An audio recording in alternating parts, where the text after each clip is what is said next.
Harrison. He's actually the grandson of, I'm sorry, Jose, what's my time? 38 seconds. Great, I'll go ahead and drink then. This is Benjamin Harrison. On the cup. And he was the grandson of William Henry Harrison. He served in the bicentennial, or the centennial, I'm sorry, the 100 years after the first election of George Washington. And people thought, man, George Washington, we really started strong. And then we got this guy. 5'6", all-American, tiny head. Okay, great. That's Benjamin Harrison.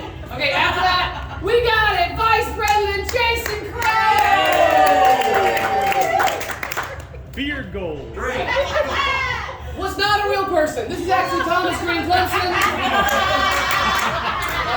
Wasn't a president, didn't serve. I thought, yeah, sorry.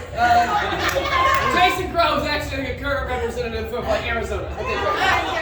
All right, sorry. Real fifth president, James Monroe.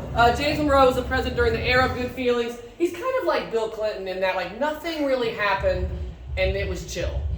But it didn't feel chill then. We're like, oh, things were crazy. Mortal combat, a sexual affair with the presidency. Surely this is the worst you could get. That's kind of how they felt in the 1830s. And it turned out, 1820s, it turned out, not to be that bad. Okay, James Monroe. Good to James Monroe. Yeah! All right. Harry S. Truman. How am I doing on time here? Another 19 seconds. Okay, I'll go ahead and drink then. What? Harry S. Truman. The S stands for son, if you were wondering.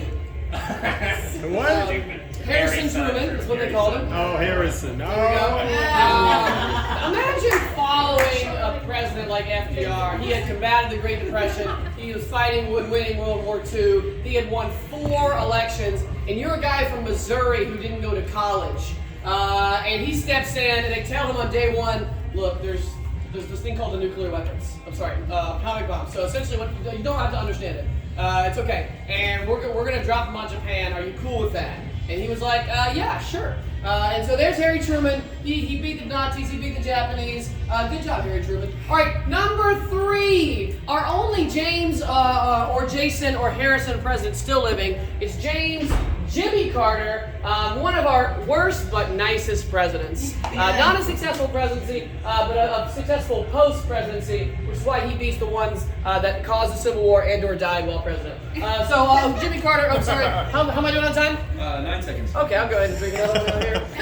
All right, Jimmy Carter. Oh my gosh. Okay, great.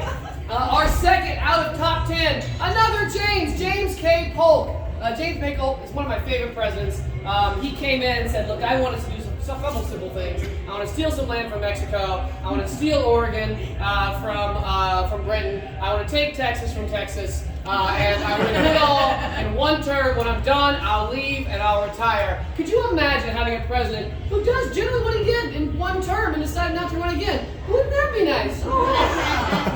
Wouldn't that be nice? He was actually a young man. He thought, you know what, it's probably time for me to move on. I'm in my late 40s. So he retired and died a month later. Good job. Oh my God. James K. Polk. And then our number 1 top president or vice president named Harrison James or Jason is James Madison. I'm sorry, Jason Madison. James Madison.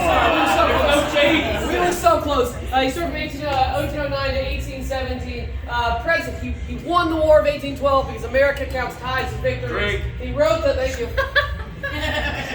He wrote the Constitution, right? One of the founders of the Democratic Republican Party, and one of my favorites, right? You might be wondering, are we ever going to have a president or vice president, Jason? We should. Coming election 2043, he'll be one of the youngest recent presidents in American history.